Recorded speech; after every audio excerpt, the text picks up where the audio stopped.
Madame, Monsieur, bonsoir. C'est l'heure du journal sur la télévision togolaise. Actualité sportive oblige. Voici les titres du journal. Une nouvelle ère s'ouvre sur la coopération, la collaboration du Togo avec le Fonds monétaire international FMI. Notre pays va bénéficier de la facilité élargie de crédit de l'institution avec un premier prêt de près de 137 milliards de francs CFA. La guerre contre le carburant frelaté ne faiblit pas au Togo. D'abord, on fait le point de l'opération Entonnoir. Ensuite, on élabore de nouvelles stratégies. Et puis, les commissionnaires agréés en douane sont sous les feux des projecteurs durant 3 jours. Une initiative pour faire découvrir ces acteurs importants dans l'essor du pays. Voilà pour les titres de cette édition. Notez tout d'abord que depuis le début de la rentrée scolaire 2016-2017, le secteur de l'éducation a connu des perturbations, des grèves dues aux revendications des syndicats des enseignants du pays.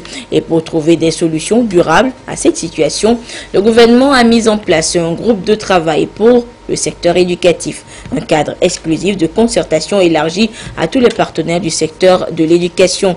Et cet après-midi, le Premier ministre, le ministre en charge des enseignements primaires, secondaires, celui de la fonction publique et tous les acteurs impliqués se sont retrouvés à la primature pour le lancement officiel justement des activités de ce nouveau groupe de travail. Nous y reviendrons en détail dans le courant de cette édition. Une mission du Fonds monétaire international FMI séjourne depuis le 5 janvier dernier au Togo en vue de discuter avec le gouvernement sur un programme devant déboucher à un accord au titre de la facilité élargie de crédit FEC du FMI. Les discussions ont pris fin aujourd'hui et le chef de la délégation du FMI a rencontré les professionnels des médias cet après-midi pour leur faire le point des discussions. Mais il faudra noter et retenir cet accord de financement de 238 millions de dollars, soit 137 milliards de francs CFA conclu entre le gouvernement et l'institution. Les précisions avec Carmen Madji Akakou.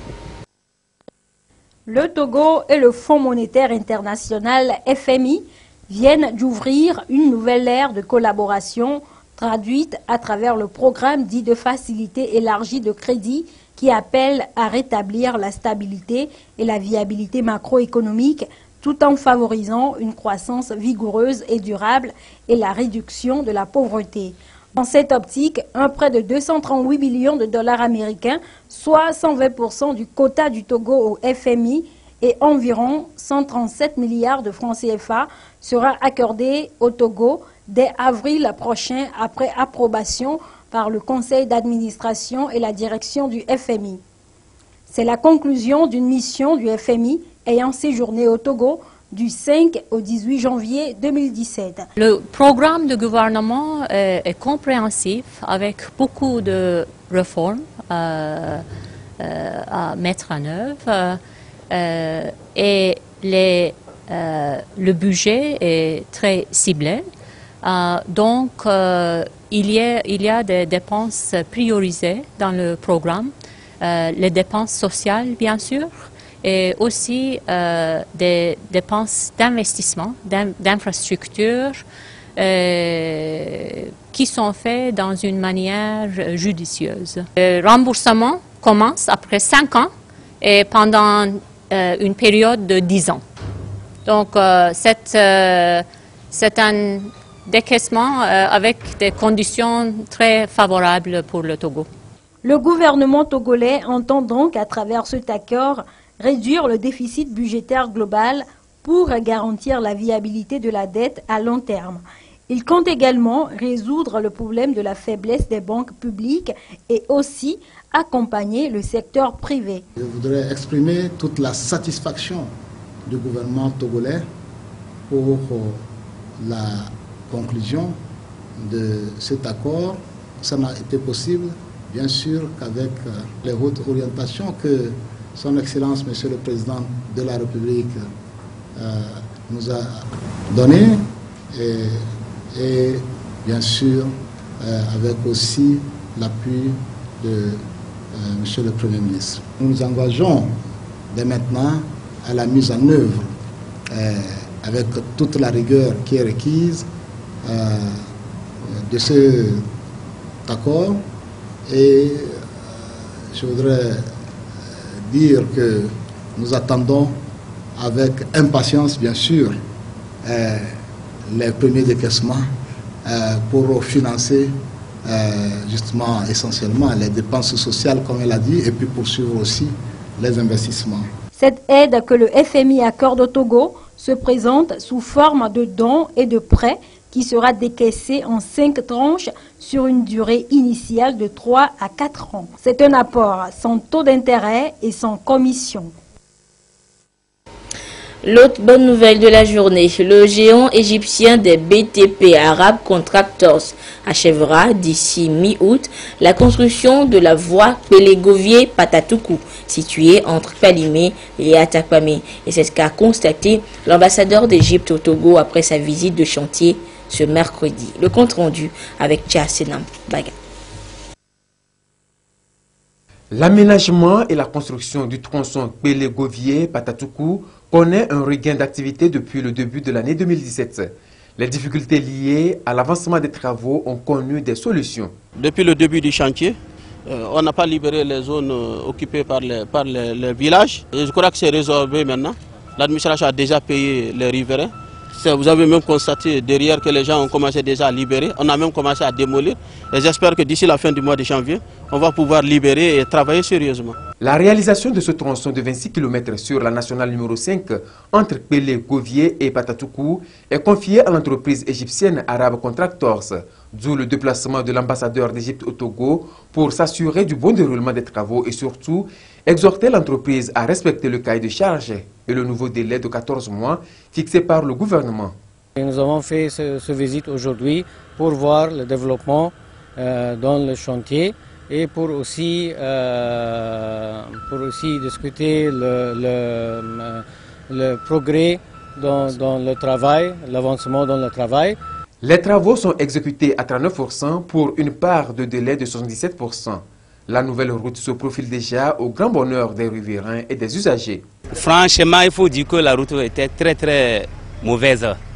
Bon, c'est avec peine qu'on arrive à parvenir ici. Avec cette bonne rénovation, nous pensons que les distances, le temps pour arriver, quitter ici, aller rentrer par exemple à Tapamé, ça serait moindre. Nous tenons vraiment à remercier sincèrement le gouvernement.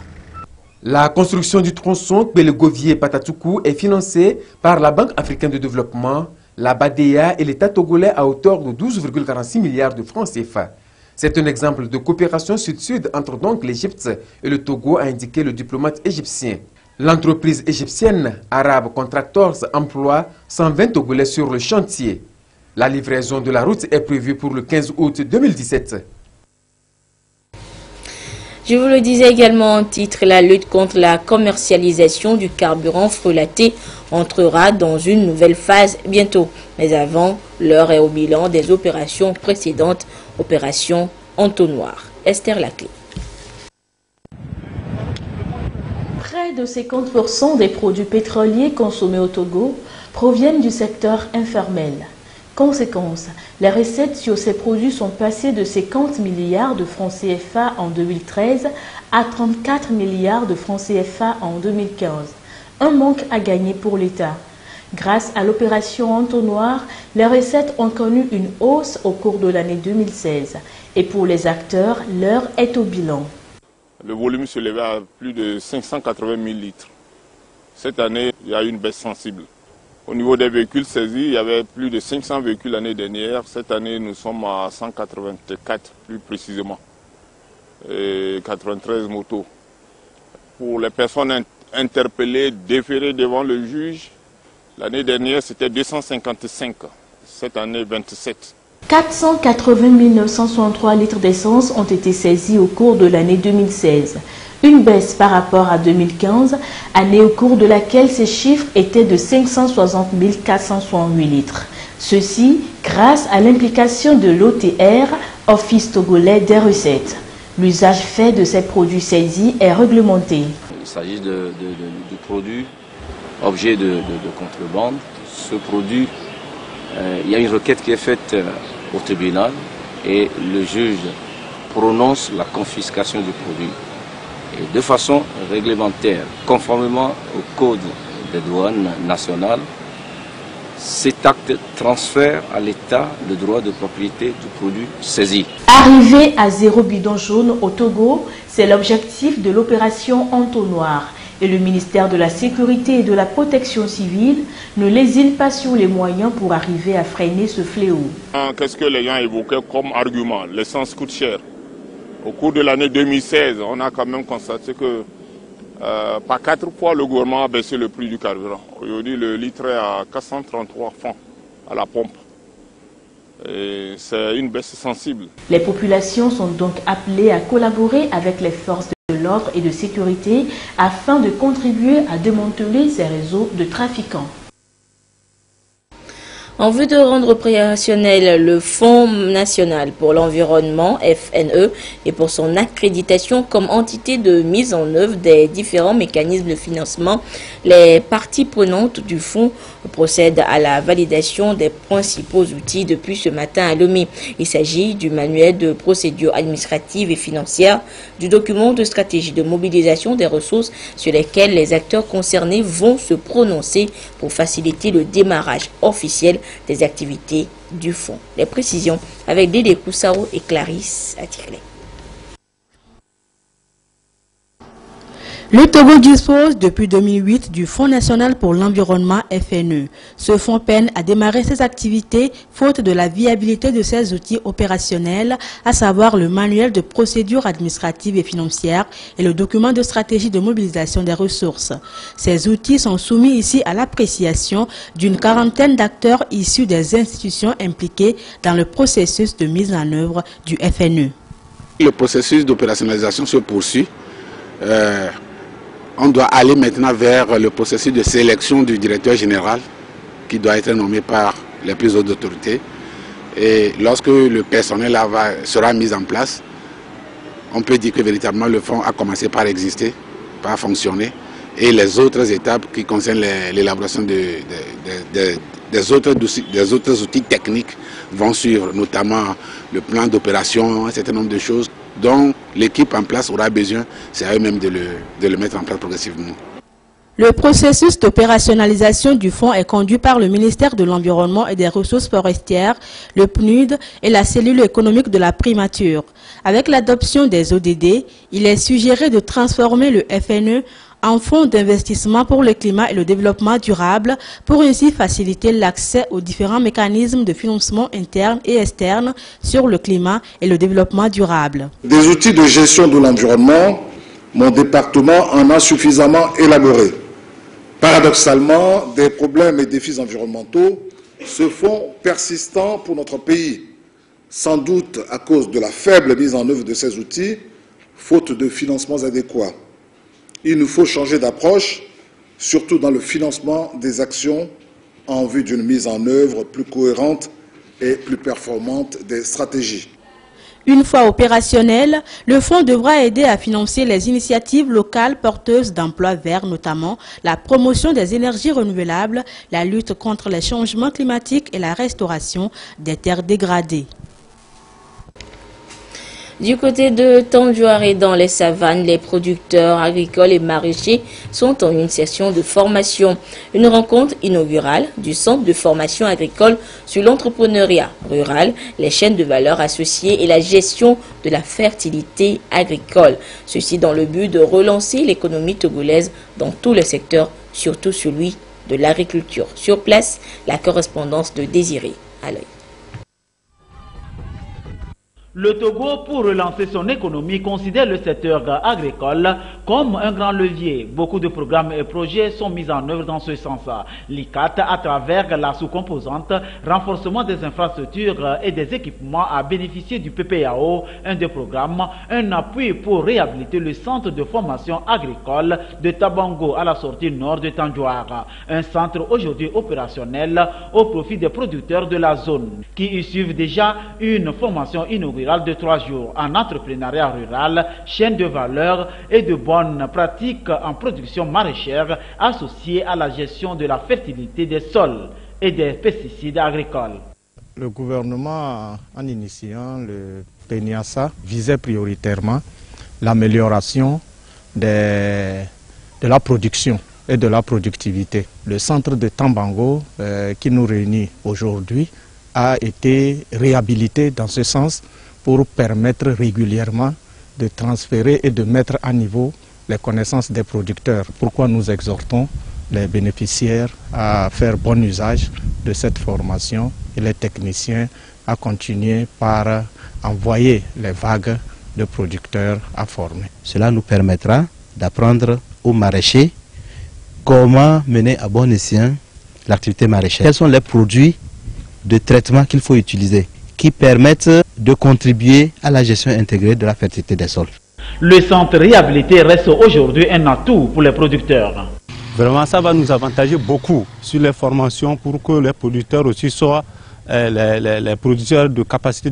Les caprices du climat sont de plus en plus décourageants et le monde agricole doit aujourd'hui suivre de près les itinéraires techniques de production et de protection phytosanitaire, entre autres, pour réussir et booster le PENIASA.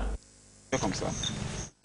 Je vais vous annoncer en début d'édition cette rencontre à la primature, rencontre entre le Premier ministre Komissi Lomklassou et le ministre en charge de l'enseignement primaire et secondaire, celui de la fonction publique et les partenaires et syndicats des enseignements. Une rencontre donc pour lancer officiellement les activités du groupe de travail pour le secteur éducatif. Un groupe mis en place par le gouvernement togolais pour résoudre et durablement la crise qui secoue le monde éducatif depuis le début de cette année scolaire. Le compte rendu de la rencontre avec Antoinette Romao. Va voir.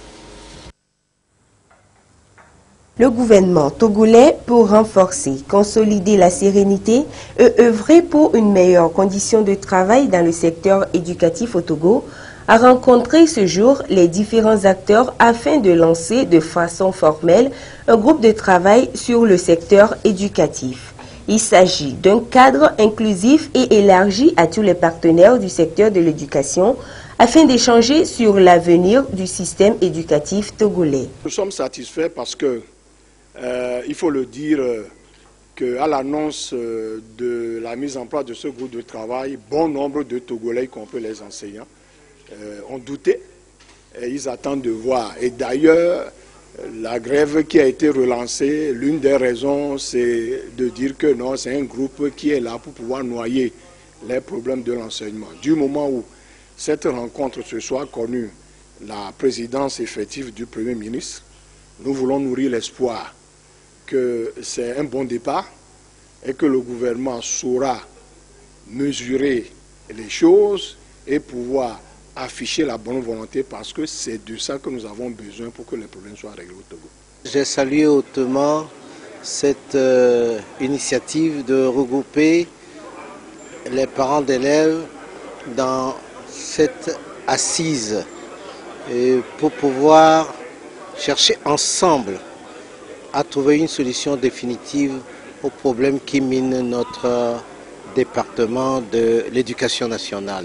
Pour le Premier ministre, cette rencontre revêt une importance capitale tant pour le chef de l'État que pour le gouvernement. Un cadre de dialogue et de concertation afin de maintenir un climat de paix sociale et de sérénité. Le gouvernement est en permanence à l'écoute et est toujours disposé à travailler en vue de trouver des solutions idoines aux préoccupations de nos populations.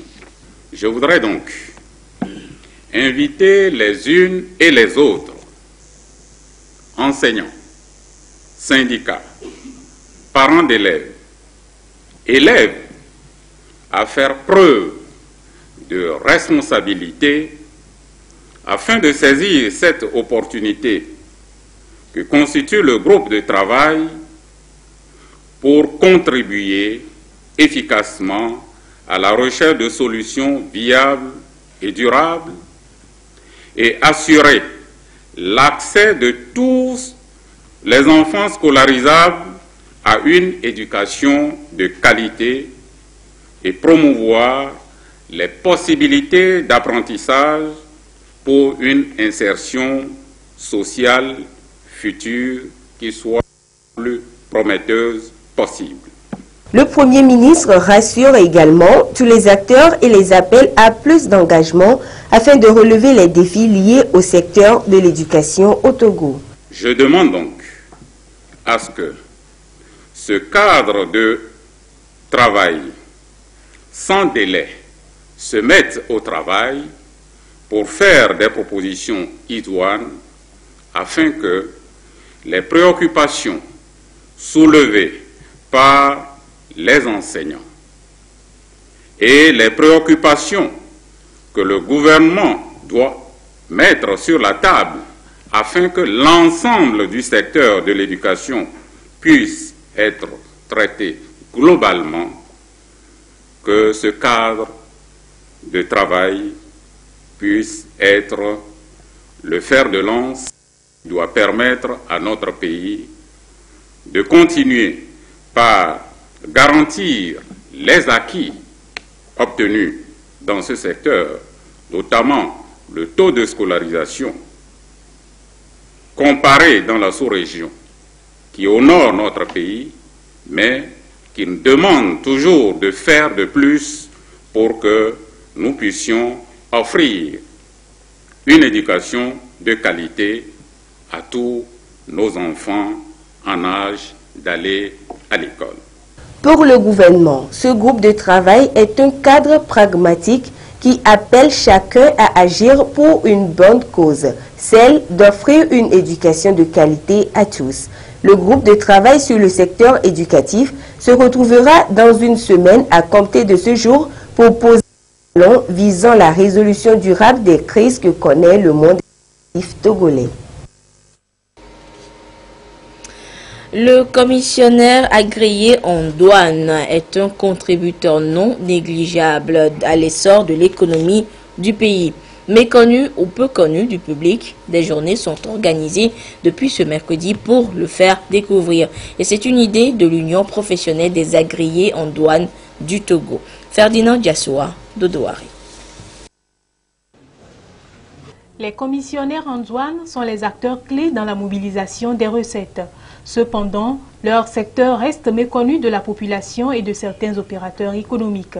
Ici, les commissionnaires en douane et les différents acteurs du circuit de dédouanement passent au peigne fin les grands défis à relever pour se faire connaître davantage. Nous avons au niveau de la chaîne logistique internationale un acteur clé, le commissionnaire en douane agréé, qui joue un rôle capital en matière de formalités administratives douanières. Le rôle du commissionnaire en douane agréé est très encadré au niveau des règlements communautaires et qui ont été internalisés dans l'ordonnancement juridique togolais. Donc nous allons tout simplement leur rappeler quelles sont leurs missions et aussi les obligations qui pèsent sur eux en tant que mandataires. Nous avons voulu faire voir un peu le circuit de dédouanement, notamment les acteurs avec qui nous travaillons, pour montrer que la profession de commissionnaire en douane agréé est une profession transversale qui travaille avec tous les acteurs qui sont sur la plateforme portuaire ou sur le circuit de dédouanement. Le développement de la plateforme logistique du Togo nécessite la collaboration de tous. La Chambre de commerce et de l'industrie du Togo, garante des opérations de transit, s'engage à soutenir les activités de l'Union professionnelle des agréés en douane UPRAD qui œuvrent pour assainir leur corporation et ainsi faciliter les échanges commerciaux. Les marchandises qui doivent partir à l'extérieur du pays sont sous garantie de la Chambre de commerce et d'industrie du Togo. Donc nous devons nous assurer que les conteneurs qui sont destinés pour les pays étrangers sont réellement partis. Et lorsqu'il y aura problème, c'est la Chambre qui doit répondre. Donc c'est pourquoi nous disons que nous sommes conscients de ces opérations de transit et nous devons travailler en étroite collaboration avec le PRAD pour que ces opérations se passent correctement.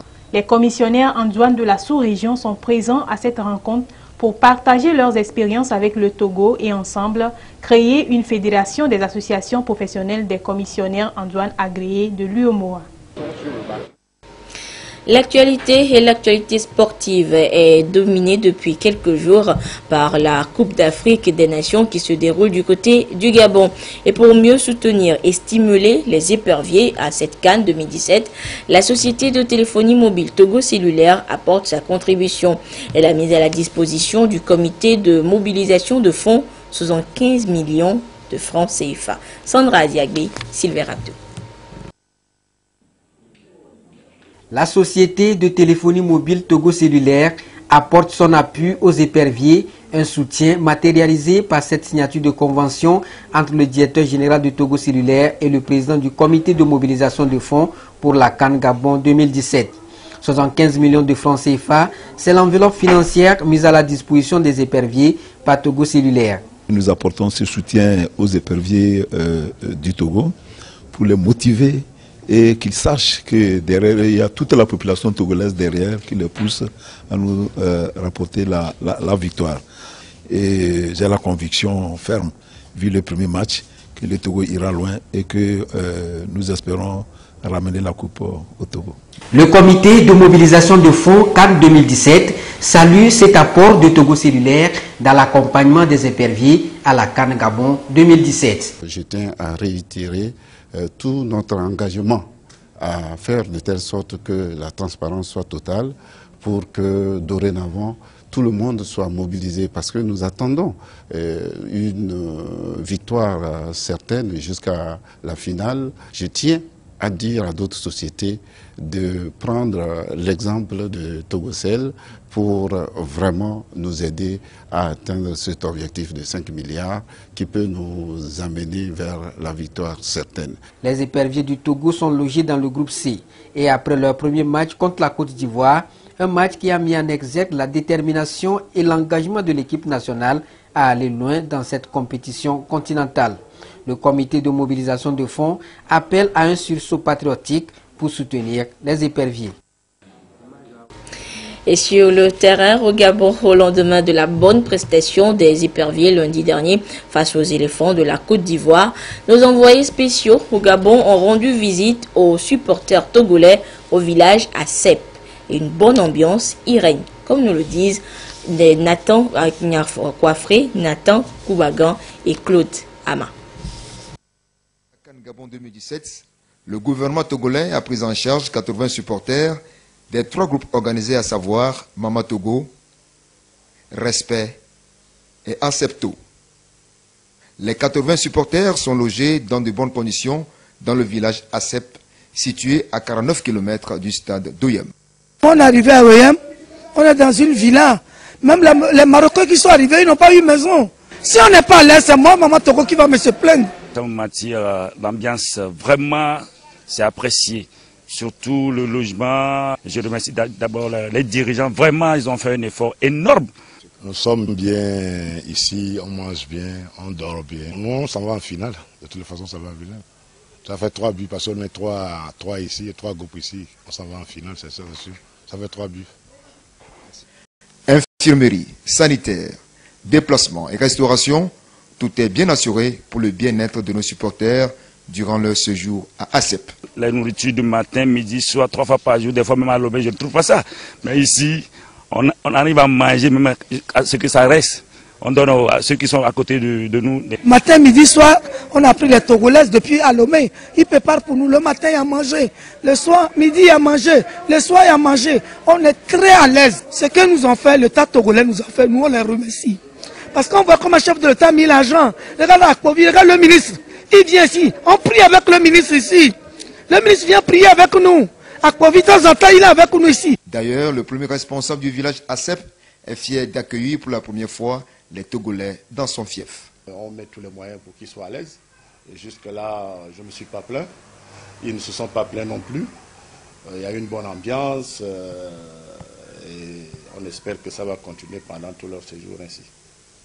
C'est dans cette ambiance conviviale, fraternelle et d'union que les supporters togolais seront encore présents vendredi au stade de Doyem pour pousser les éperviers à la victoire face aux aigles du Maroc. Les députés du parti UNIR de la préfecture de Dampen étaient ces derniers jours aux côtés de leur population. Ils ont organisé une tournée dans les différents cantons de la préfecture pour présenter à leur base leurs vœux de nouvel an. Ils ont également profité de l'occasion pour les exhorter les militants à rester attachés aux idéaux du parti. Le compte rendu avec Nestor Monzo. Véritable périple pour les députés du parti Union pour la République, section d'Angpen. Bravant le vent sec d'Harmattan, ils se sont rendus dans les différentes localités qui composent la préfecture au contact des populations qu'ils représentent à l'Assemblée nationale. Comme une nouvelle année a commencé, ils ont voulu présenter à leur électorat leurs vœux. La délégation est conduite par la deuxième vice-présidente de l'Assemblée nationale.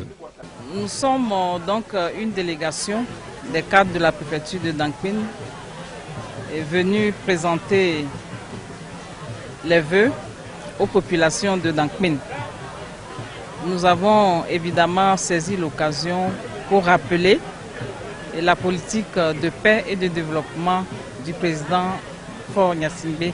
Nous avons été satisfaits de l'accueil qui nous a été réservé, preuve que les populations de Dangpin sont toujours derrière le président Faure pour l'aider dans sa politique de développement du pays. Dans la politique de développement du président de la République, la préfecture de Dangpen est largement prise en compte, ont expliqué les députés à leurs interlocuteurs. Ils leur ont parlé du programme d'urgence de développement communautaire dont les travaux dans la région de la Kara ont été lancés à Dangpen le 21 novembre dernier par le chef de l'État lui-même. 38 km de route seront réalisés dans la première phase du PIDC dans la préfecture, auquel s'ajoute la distance Guérinkuka-Namon-Broukou. Un marché moderne sera construit au chef-lieu de la préfecture. Toujours au titre du PIDC, des forages seront réalisés dans les zones de Dangpen où l'eau potable manque. Le PIDC illustre bien la volonté du président de la République qui a placé son actuel mandat sous le signe du social, a souligné la délégation. Nous avons vu d'abord les conseils par notre maire, la ministre Minatou, ce qu'elle a dit de la part de notre président Faure Gnassingbé, comment il a tellement aimé la préfecture de Dangpen. C'est très intéressant. Donc la population est très contente de leur discours, de leurs conseils. 3 jours ont été consacrés par les députés pour cette tournée qui les a amenés dans les 12 cantons que compte la préfecture de Dangpen. Tournée qui s'est déroulée dans une ambiance bon enfant. Et c'est sur cette ambiance que se referme cette édition. Merci de votre aimable attention et je vous laisse découvrir une fois encore la suite du programme de la cérémonie de présentation de vœux de Nouvel An au chef de l'État. Bonsoir. Suite du programme de la cérémonie officielle de présentation de vœux de Nouvel An 2017 à son Excellence, Monsieur le Président de la République. Vendredi 20 janvier 2017, au Nouveau Palais, salle rotonde, les institutions de la République. 10h à 12h, les chefs des institutions de la République, président de l'Assemblée nationale, président de la Cour suprême, président de la Cour constitutionnelle, président de la HAC, président de la Cour des comptes, président de la CNDH, présidente du HCRON, confession religieuse, délégation de l'Union musulmane, délégation du Conseil chrétien, délégation de la conférence épiscopale, Assemblée nationale, délégation de la présidence de la République, délégation de la primature et du secrétariat général du gouvernement, délégation de la Cour suprême, Conseil supérieur de la magistrature, corps judiciaire, délégation de la Cour constitutionnelle, délégation de la HAC, délégation de la Cour des comptes, délégation de la CNDH, délégation du HCRON, délégation de la chefferie traditionnelle, délégation des partis politiques. Nouveau Palais, 15h30. Délégation de l'administration générale, y compris les parapublics. Délégation du ministère de la Défense et des anciens combattants, ministère du développement à la base, de l'artisanat et de l'emploi des jeunes, ministère de l'enseignement supérieur et de la recherche, ministère de la fonction publique, du travail et de la réforme administrative, ministère des postes et de l'économie numérique, ministère des infrastructures et des transports, ministère de la sécurité et de la protection civile, ministère des affaires étrangères, de la coopération et de l'intégration africaine, ministère de l'agriculture, de l'élevage et de l'hydraulique, ministère de l'administration territoriale, de la décentralisation et des collectivités locales, ministère du commerce, de l'industrie, de la promotion du secteur privé et du tourisme, ministère de l'environnement et des ressources forestières, ministère de l'urbanisme, de l'habitat et du cadre de vie, ministère des enseignements primaires et secondaires et de la formation professionnelle, ministère de la justice et des relations avec les institutions de la République, ministère de la communication, de la culture, des sports et de la formation civique, ministère de l'économie et des finances, ministère de la santé et de la protection sociale, ministère des Mines et de l'Énergie, ministère de l'Action sociale, de la promotion de la femme et de l'alphabétisation, ministère de la Planification du développement, ministère délégué auprès du ministre des Enseignements primaires et secondaires, chargé de l'enseignement technique et de la formation professionnelle, secrétariat d'État auprès du ministère de la Justice, des relations avec les institutions de la République, chargé des droits de l'homme.